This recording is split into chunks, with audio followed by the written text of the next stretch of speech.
Bien, pues buenas tardes, queridos alumnos. Vamos a comenzar la escuela bíblica. Sabéis que el título es Fundamentos básicos para la vida cristiana. Y estamos en la lección 10, que trata sobre la paternidad de Dios. Ya llevamos bastantes semanas y decíamos que cuando nos convertimos recibimos la paternidad de Dios. O sea, Dios nos adopta como sus hijos. Y por tanto necesitamos conocer a Dios como Padre, como nuestro Padre, para así poder tener una buena visión equilibrada de Él. Dios, decíamos también, Padre es parte de la Trinidad junto con el Hijo y con el Espíritu Santo. Hablamos que necesitamos conocer, en cuanto a la paternidad de Dios, ciertas cosas que Él hace en beneficio nuestro. Dios es un Padre perfecto. Nosotros podemos ser buenos padres, pero a la perfección de Dios jamás vamos a llegar. Así lo dice la palabra de Dios, dice, si vosotros sabéis dar buenas cosas a vuestros hijos, cuanto más vuestro Padre Celestial, que está en los cielos, dará buenas cosas a aquellos que le pidan. Si nosotros no somos perfectos como Él y lo hacemos, cuanto más nuestro Dios lo hará con nosotros. Y como Padre perfecto que es, vimos que nos aconseja, nos consuela, nos protege. Dios es nuestra fortaleza, también nos da descanso porque Dios nos llama, nos invita al descanso y también nos dice que el descanso es una necesidad. También nos moldea y nos da forma. Vimos como el ejemplo de el alfarero, somos como barro o arcilla en las manos de Dios como en las manos de un alfarero. También estudiamos que Dios es paciente. Dios es paciente incluso con aquellos quien no merecen, que merecen castigo. Dios dice que no retarda su promesa, como algunos tienen por costumbre, sino que es paciente, tiene una gran paciencia porque no quiere que nadie se condene, nadie se vaya al infierno. Dios siempre ofrece una nueva oportunidad mediante el arrepentimiento. También debemos saber que los verdaderos cristianos, los verdaderos hijos de Dios, debemos reflejar la paciencia divina en nuestras relaciones interpersonales, tanto en la iglesia, con los hermanos, como cualquier persona con quien nos relacionemos. Tenemos que demostrar esa paciencia divina. Y la paciencia no es simple resignación, sino es firmeza, constancia. También vimos que Dios nos labra y nos poda. El labrar habla de cuidado y de limpieza. Cuando alguien labra un huerto, le quita la hierba, lo limpia, lo ara, o sea, cuida del huerto. Eso es lo que hace Dios con nosotros. Y la poda habla de disciplina. También nos hace justicia y nos ama. Dios es justicia y es amor. La justicia y el amor son atributos de Dios y siempre caminan juntos. No hay justicia sin amor y no hay amor sin justicia. Siempre van unidos. Hablamos la semana pasada que creo que nos quedamos en la justicia. En el Salmo 103, David resalta este atributo. En el verso 6 dice, el Señor da rectitud y hace justicia a los que son tratados injustamente. Dios es un juez justo que reconoce los derechos de la gente que sufre injusticias, los defiende y les hace justicia. En Romanos capítulo 12, verso 19, Pablo dice, no os venguéis vosotros mismos, amados míos, sino dejad lugar a la ira santa y siempre justificada de Dios, porque escrito está, mía es la venganza, yo pagaré, dice el Señor. En otras palabras, yo haré justicia. También en el Salmo 103, David resalta otro de los atributos de Dios, que es el amor. Dios es amor, su esencia es el amor. No es que tenga amor, sino que es amor. Y quiere depositar y quiere derramar ese amor a todos los seres humanos, a toda la humanidad. Leemos en el Salmo 103 ahora el verso 8, que dice, el Señor es compasivo y misericordioso, lento para enojarse y está lleno de amor inagotable. Amor que nunca se acaba. El amor de Dios nunca podrá acabarse, porque es eterno. Como veremos, todo lo relacionado con Dios es eterno. Versículo 11 dice, pues su amor inagotable hacia los que le temen es tan inmenso como la altura de los cielos sobre la tierra. Nadie puede medir su magnitud, nadie puede medir la distancia que hay entre el cielo y la tierra, ¿verdad? Es imposible, nadie lo ha logrado ni nadie lo va a lograr. Versículo 13, el Señor es como un padre con sus hijos, tierno y compasivo con los que le temen. Y el versículo 17 y 18 dice, pero el amor del Señor permanece para siempre con los que le temen. Sabemos que temer no es tener miedo, no es tener pánico. Temer es respetar, honrarle y obedecerle. Su salvación se extiende a los hijos, de los que son fieles a su pacto, de los que obedecen sus mandamientos. En estos versículos vemos que el salmista David, aparte de la justicia, también resalta el amor de Dios por aquellos que lo honran, lo respetan y le obedecen. Es tan grande y tan inmenso como grande es el universo. Nadie conoce los límites del universo. Con aquellos que le honran, Dios es tan tierno como un padre lo es con sus hijos o una madre. El amor de Dios es muy tierno y bondadoso y no se enoja fácilmente. Tiene paciencia, como hemos leído, demostrando así la grandeza de su amor. Hermanos, Dios siempre será el mismo. Dios no cambia. Los seres humanos tenemos la tendencia a fluctuar, a cambiar de manera de pensar, a manera de comportarnos. Hoy pensamos una cosa y hacemos una cosa y mañana hacemos la contraria. Pero Dios no es así. Dios es eterno y Dios no cambia. Es el mismo siempre. El cielo y la tierra, también dice, pasarán. Y su palabra nunca pasará. El cielo y la tierra quedarán destruidos. Pero su palabra va a permanecer. Cristo va a permanecer siempre. Porque Cristo, como es Dios, también es eterno. Dios siempre será el mismo. Dios ama a aquellos que lo honran y siempre les hace justicia a ellos, y también hemos leído a su descendencia, ¿verdad? A los que cumplen, claro está, fielmente su pacto y sus mandamientos, los parámetros que Dios ha fijado para la vida de un verdadero cristiano, la obediencia total y fiel a su palabra. En Romanos capítulo 5, verso 8, Pablo lo expresa de la siguiente manera: Dios demuestra su amor para con nosotros, la humanidad, los seres humanos, en que siendo aún pecadores, siendo sus enemigos, Cristo murió por nosotros. ¿Quién muere por un enemigo? Quizá puedas morir o dar la vida por un amigo, por un hijo, por una persona que tú quieras mucho, pero morir por tu enemigo, eso lo hizo Jesús. Todo pecador es enemigo de Dios y Dios murió por los pecadores, Dios murió por sus enemigos. Porque en Juan capítulo 3, verso 16, que todos conocemos, se le llama el resumen de la Biblia. El propio Jesús dijo, pues Dios amó tanto al mundo, al ser humano, a la humanidad, a su creación, que dio, que entregó a la muerte a su único Hijo, para que todo el que crea en Él no se pierda, no reciba el pago del pecado, la condenación eterna, sino que tenga vida eterna, salvación eterna en la presencia de Dios. Por tanto, podemos resumir que Dios es un Dios justo. Recordemos también que justicia es dar a cada uno lo que merece. Y la Biblia enseña que Dios no dará por inocente al culpable. Claro está, si no se arrepiente. Si se arrepiente, Dios siempre está dispuesto a perdonar. Por eso eso es hacernos justicia. Y también nos defiende a todos los que somos tratados injustamente por la sociedad en que vivimos. Y en segundo lugar, Dios es un Dios que es amor, un amor inagotable, un amor inmenso, que no conoce límites, y también un amor altruista.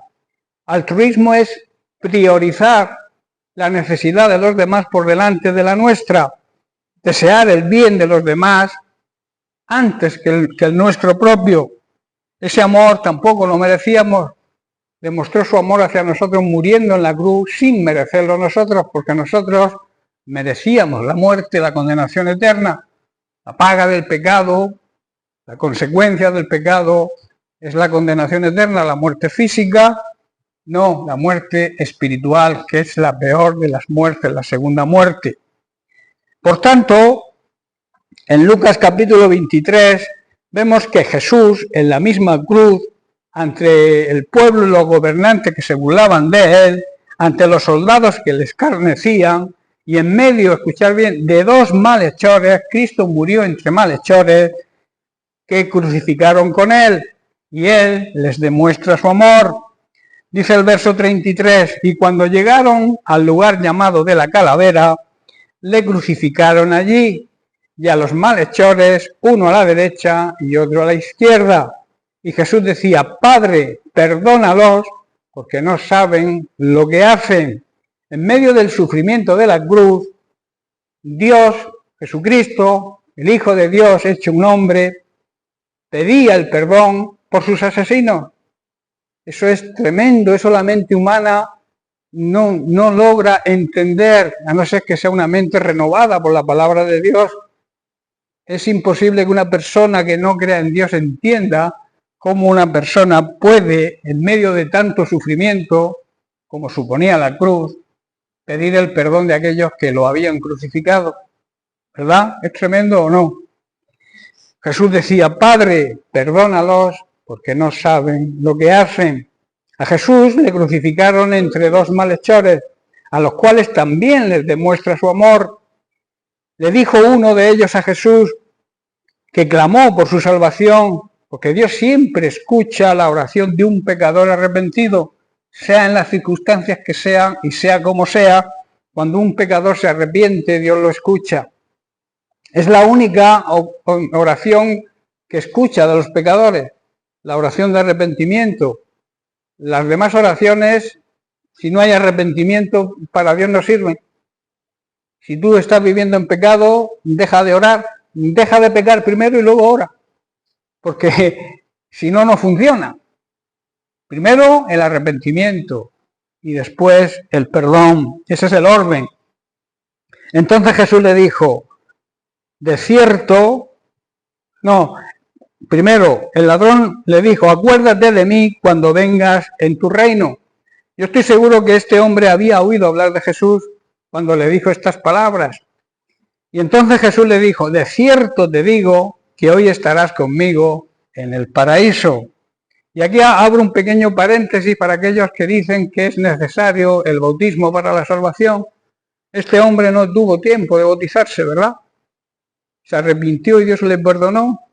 No le dijo, baja de la cruz, deja que te descuelguen, vete, te bautizas y luego estarás conmigo en el paraíso. ¿Verdad? El bautismo es un acto de testimonio hacia los demás de que han nacido a una nueva vida, que dejas tu viejo hombre sumergido simbólicamente en el agua y nace una nueva criatura. Es un acto de testimonio y de obediencia a Dios, pero no es necesario para la salvación, que muchos aseguran que sí, están en un grave error. No se puede tener, por tanto, más amor que este, ¿verdad? Es un amor muy difícil de entender con la mente humana. Un amor que, aunque no merecemos, recuerda que nosotros también éramos sus enemigos, el pecado nos hacía sus enemigos, y que somos salvos por la gracia, por un regalo de Dios. Entonces Dios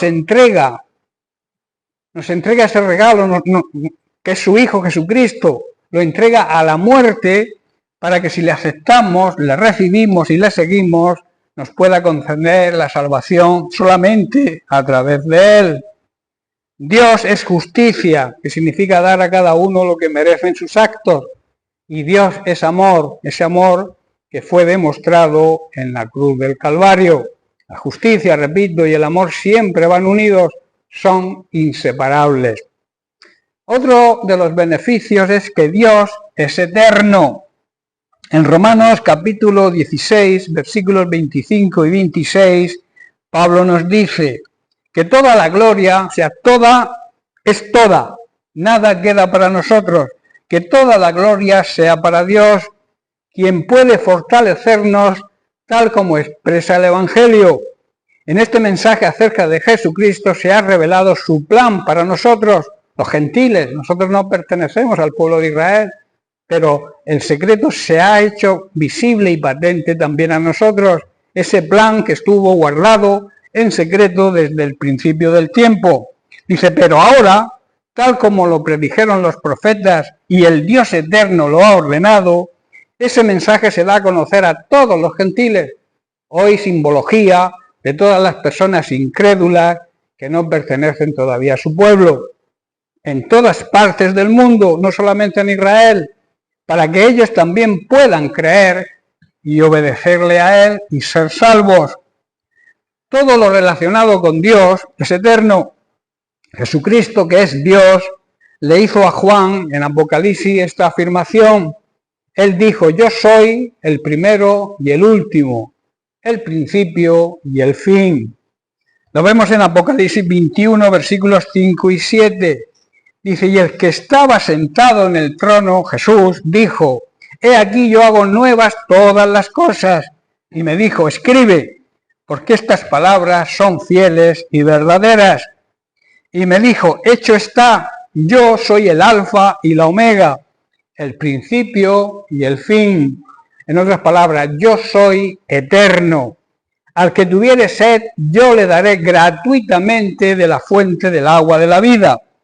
El que venciere, dice el versículo 7, en otras palabras significa el que se mantenga fiel va a heredar todas las cosas y yo seré su Dios y él será mi hijo.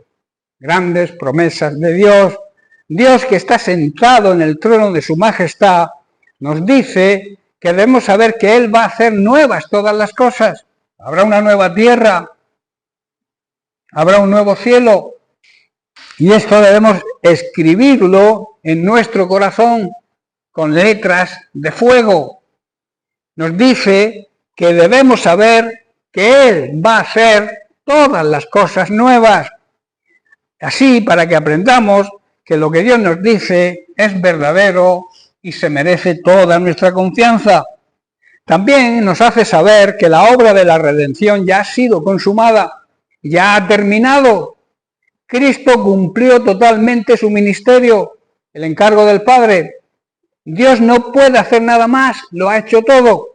Ni tampoco nosotros podemos añadir, esto es lo que hace la religión, no podemos añadir nada a lo que Cristo ya hizo. Sería un sacrilegio, sería decir lo que hizo Jesucristo es insuficiente, que yo tengo que hacer algo más. ¿Estáis entendiendo? Por eso ni Él puede hacer nada más, porque ya lo ha hecho todo, ni nosotros podemos añadir nada, solamente nuestra fe y nuestra obediencia, porque la fe va relacionada siempre con la obediencia. Si crees, obedece. Si tú crees, si tú dices que crees en Dios, tienes la obligación de obedecer. ¿Estáis comprendiendo? Por eso, ni Él puede añadir, ni nosotros podemos añadir nada más a lo que Cristo ya hizo. Solo queda el arrepentimiento de nuestros pecados, pedirle perdón y creer y confiar plenamente en Dios y en su plan de salvación, que es Jesucristo, no es ninguna religión. Y así la salvación se hace real en nosotros. Y luego el Señor nos hace una tremenda y una gran promesa. Dice, aquellos que salgan vencedores, en otras palabras, los que se mantengan fieles, van a heredar todas las bendiciones y los beneficios que Dios tiene para sus hijos obedientes y fieles. Él será, esta es la promesa, será nuestro Padre y nosotros seremos sus hijos eternamente. Porque Dios es eterno, repito, y todo, y sus hijos también somos eternos. Ante estas afirmaciones y estas promesas de Dios debemos hacernos algunas preguntas. ¿Quién controla el universo y el espacio? ¿Quién marca los tiempos de nuestra vida? ¿O quién debería marcar los tiempos de nuestra vida? Debemos saber que la respuesta es una. Dios es el que marca y controla los tiempos, el universo y el espacio. Él tiene todo el poder y toda la autoridad para decidir el tiempo que vamos a estar aquí, el tiempo que nos concede a cada uno, y el tiempo en que va a regresar su Hijo Jesucristo a esta tierra.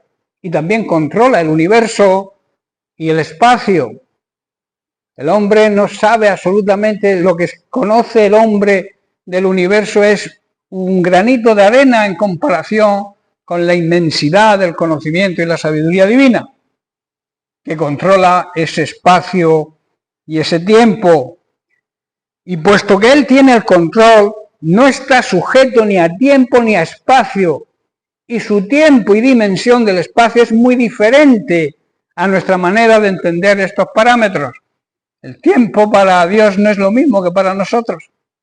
El kairos de Dios no es lo mismo que el cronos nuestro. Kairos es el tiempo de Dios y kairos y cronos, de ahí viene el cronómetro, el reloj, marca el tiempo del hombre.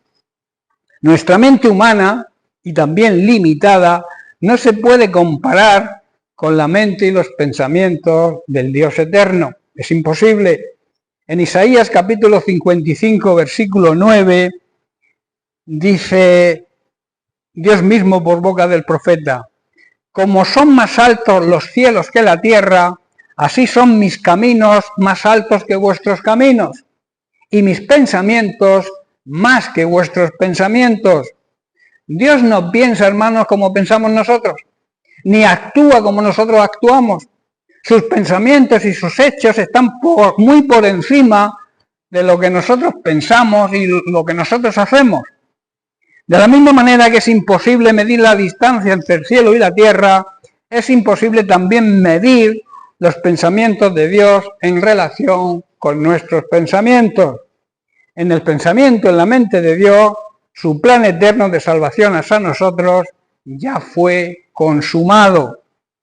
Jesucristo, poco antes de morir, dijo: consumado es.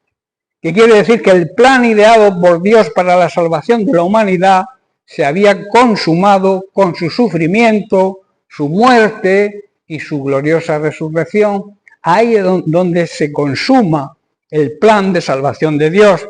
Sin embargo, aquí en la tierra, nosotros, sujetos al espacio y al tiempo, estamos esperando que este plan se complete en nosotros. ¿Estáis entendiendo? Pero ten por seguro que si nosotros hacemos nuestra parte, que es vivir unidos a Cristo, convivir con su palabra, obedecer y ser fiel en todo, nadie podrá ni cambiar ni detener dicho plan. ¿Entendéis? Nosotros somos los únicos que podemos parar el plan de Dios en nuestra vida. Si nosotros nos mantenemos fieles, si salimos vencedores, Dios promete que ese plan nunca va a cambiar y siempre se va a cumplir. Estas palabras de Jesús en Isaías nos dan la seguridad y la garantía de su plan eterno hacia nosotros, sabiendo que Dios es fiel y que Dios siempre cumple lo que dice, y lo que promete lo cumple. El Rey de Reyes y Señor de Señores cumplirá su plan a rajatabla. Porque Dios es así. Dios no tiene medias tintas. En 2 de Pedro capítulo 3, verso 13, el apóstol Pedro dice: pero nosotros esperamos, según sus promesas, cielos nuevos y tierra nueva, en los cuales mora la justicia. Ahí sí que habrá justicia, ahí sí que imperará la justicia divina y el amor de Dios.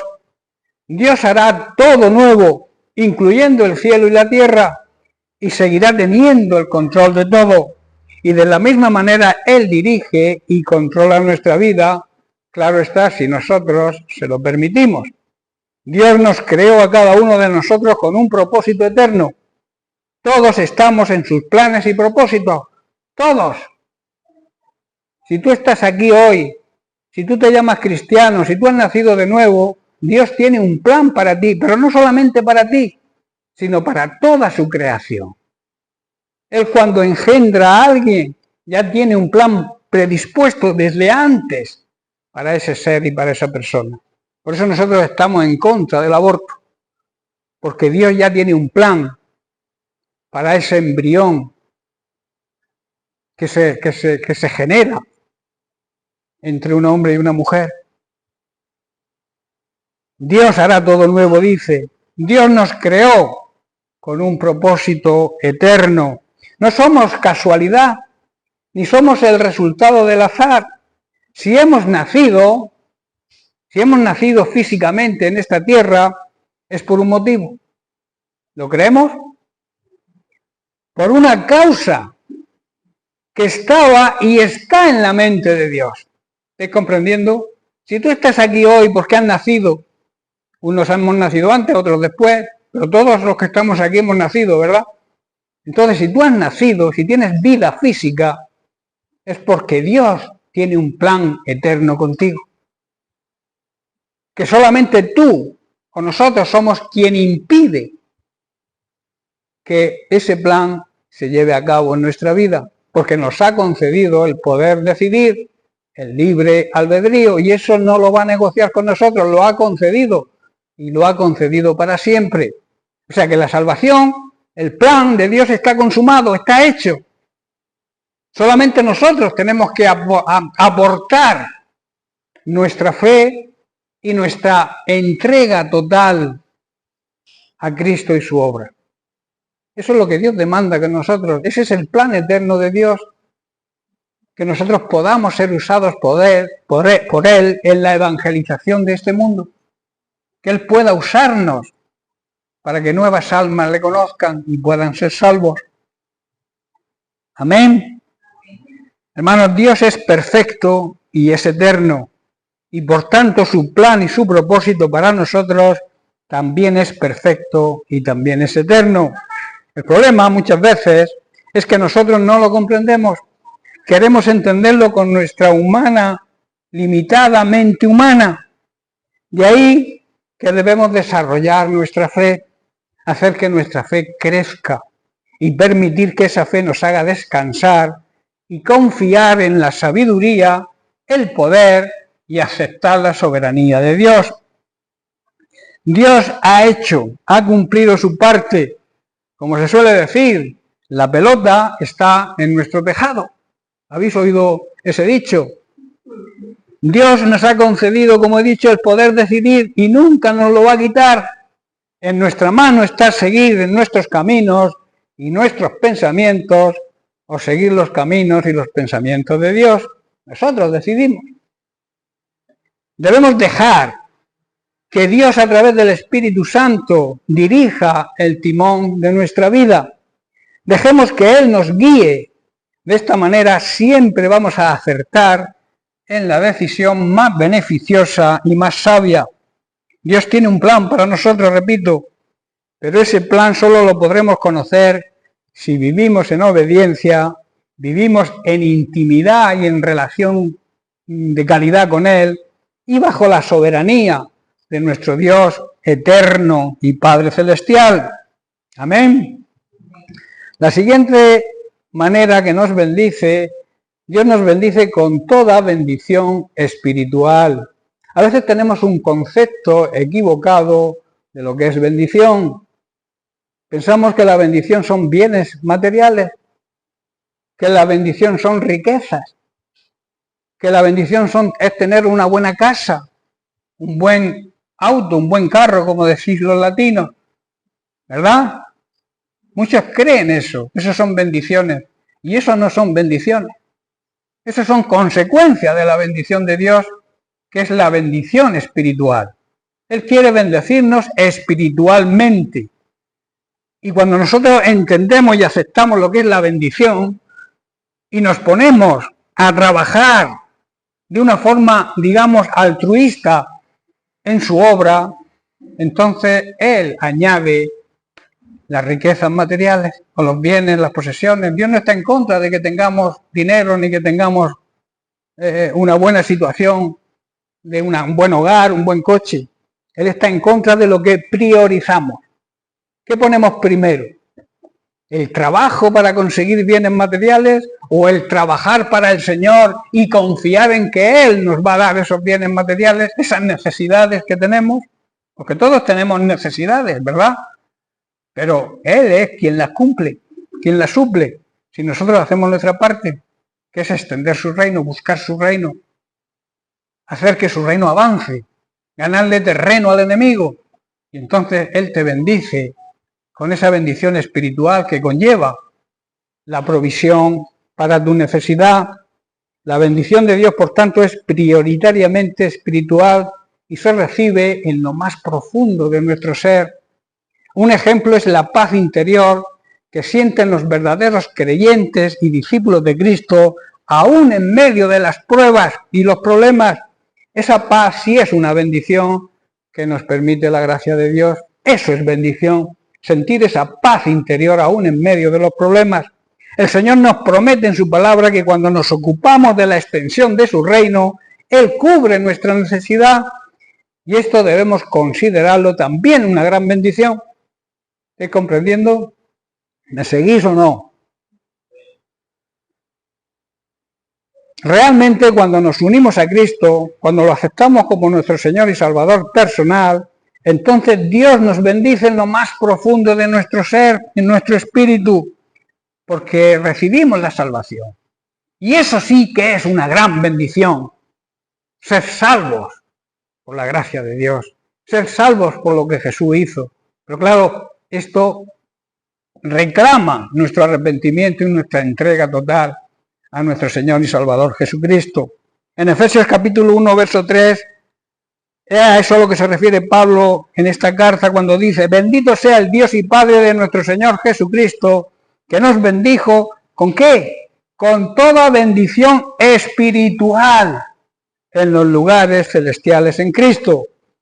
El Dios y Padre de nuestro Señor Jesucristo debe recibir de nosotros, sus hijos, toda la alabanza que se merece, porque nos bendice con toda clase de bendiciones espirituales, porque estamos unidos a Cristo.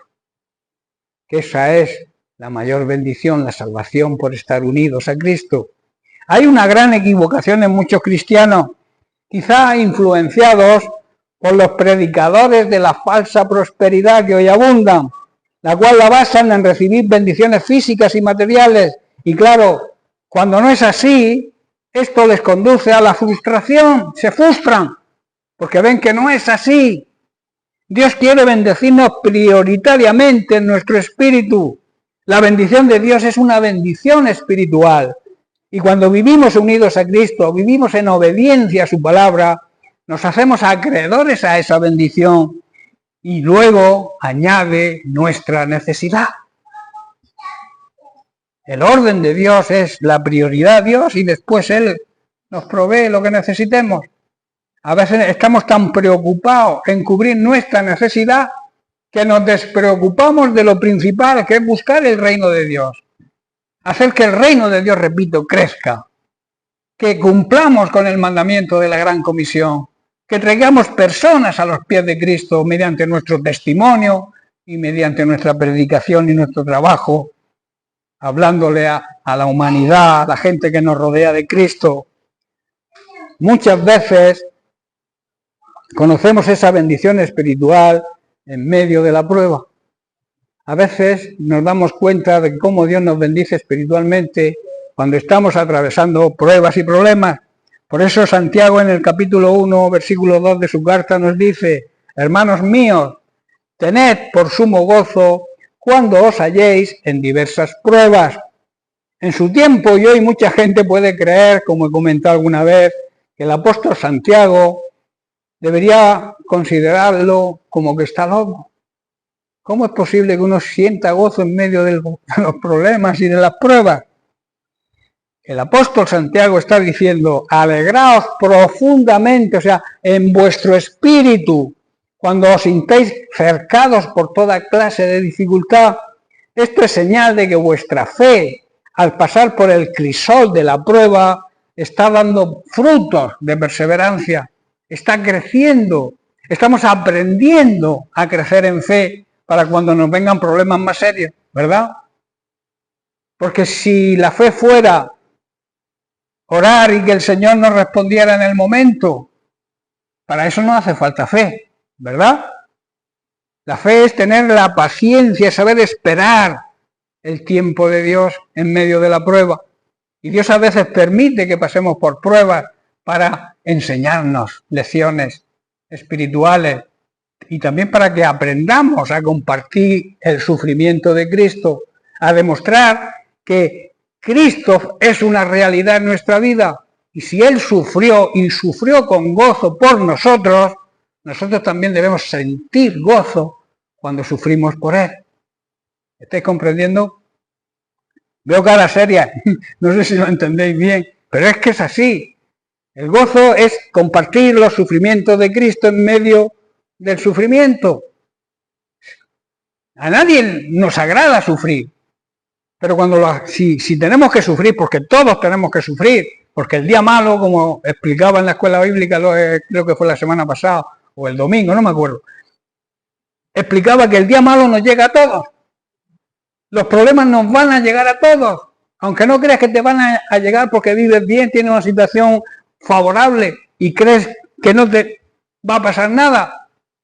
En un segundo, en un minuto cambia tu vida. Y lo que creías que no necesitabas es una necesidad imperiosa. Por eso debemos aceptar el sufrimiento y debemos así que nuestra fe sea probada y aprender y crecer en esa fe. Esa fe y esa firmeza nos va a llevar a recibir la bendición de la paz interior, que supone el haber sido perdonados por Él. Ya se siente una paz y una bendición cuando tú te sientes que Dios ha perdonado tus pecados, ¿verdad? Eso es bendición. Sentir esa paz es bendición. Y también cuando tengamos que enfrentar problemas, debemos considerarlo como un tiempo de prueba, porque sabemos, según la palabra de Dios, que siempre que se pone a prueba la fe, la constancia, la firmeza y la perseverancia, tienen una oportunidad para desarrollarse. Es una bendición, y esa bendición solo para aquellos que deciden arrepentirse de su manera egoísta de vivir y aceptan el plan de salvación ideado por Dios mismo, que no es otro que el sacrificio de su amado Hijo Jesucristo. Quizás surjan preguntas. ¿Cómo podemos alegrarnos en medio de los problemas? ¿Cómo podemos llamar a esto bendición espiritual? Bendición en general significa que la persona, el pueblo que vive en la presencia de Dios, amando, respetando y obedeciendo su palabra, goza de la bendición espiritual y también de la provisión divina necesaria. Además, a través del sufrimiento que conllevan los problemas, las pruebas, sean del tipo que sean, aprendemos a depender de Dios, a ser humildes y reconocer que en medio de esos problemas es Dios el único que nos puede ayudar. Eso significa depender de Él y no de nuestras propias fuerzas. Y esto también es bendición. El considerar que en Dios lo podemos todo y sin Dios, por mucho que sepamos o por muchos méritos, digamos, de estudios que tengamos, no vamos a conseguirlo si no confiamos plenamente en Dios. Y esto, repito, es una bendición. En Proverbios capítulo 3, verso 5, el sabio Salomón declara: fíate del Señor de todo tu corazón. O sea, desde lo más profundo de tu ser, fíate de Dios y no te apoyes en tu propia prudencia. Debemos confiar en el Señor con todo nuestro ser, con todo nuestro corazón y no depender de lo que nosotros creemos que sabemos. A veces algunos se creen más sabios que nada y se llevan cada batacazo porque no es la sabiduría humana la que vence, es la sabiduría divina la que resuelve los problemas de nuestra vida. En Mateo capítulo 5, verso 44, Jesús nos dice: pero yo os digo, amad a vuestros enemigos, bendecid a los que os maldicen, haced bien a los que os aborrecen y orad por los que os ultrajan y os persiguen. Es duro aplicar esto a nuestra vida, ¿verdad? No es fácil perdonar a nuestros enemigos. No es fácil bendecir, hablar bien de aquellos que hablan mal de nosotros. No es fácil. amar a aquellos que te aborrecen. No es fácil orar por aquellos que son tus enemigos y te persiguen. No es fácil, pero es una obligación, es un mandamiento de Dios, son palabras del propio Jesús.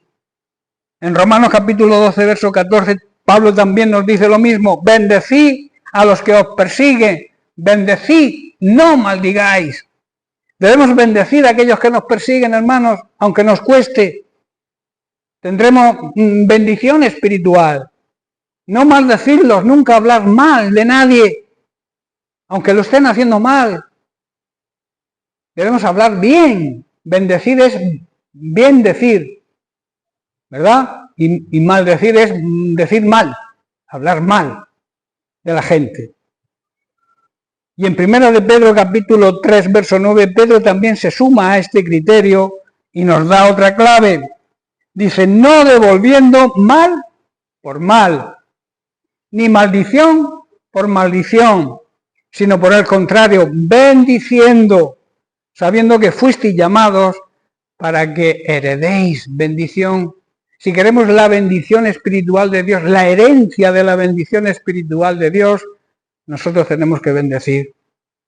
No a aquellos que nos hagan bien, sino a todos, incluso a aquellos que nos hacen daño.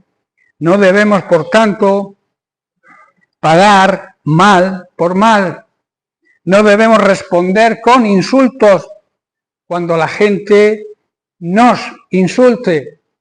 Por el contrario, debemos contestar con una bendición siempre. La Biblia dice que cuando hacemos esto, ascuas de fuego caerán sobre la persona.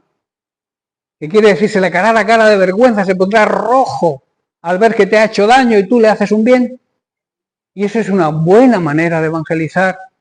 Y en tu interior vas a recibir la bendición espiritual, la satisfacción de haber hecho lo correcto. A esto nos ha llamado Dios, y ya estoy terminando, y Él nos va a bendecir por hacerlo. Recuerda, y termino, la bendición de Dios es prioritariamente espiritual. Se recibe en lo más profundo de nuestro ser. La mayor bendición, hermanos, es sentirse perdonado por Dios. La mayor bendición, por tanto, es la salvación.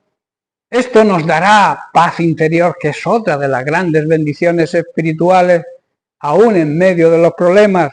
Y por último, debemos saber que toda la vida de un verdadero cristiano, del nuevo pueblo de Dios, de su iglesia, es una herencia de bendición. Y también la contrapartida debe ser un esfuerzo continuo por nuestra parte para bendecir a los demás. Amén. Bien, pues lo dejamos aquí y seguiremos la semana que viene. Que Dios les bendiga.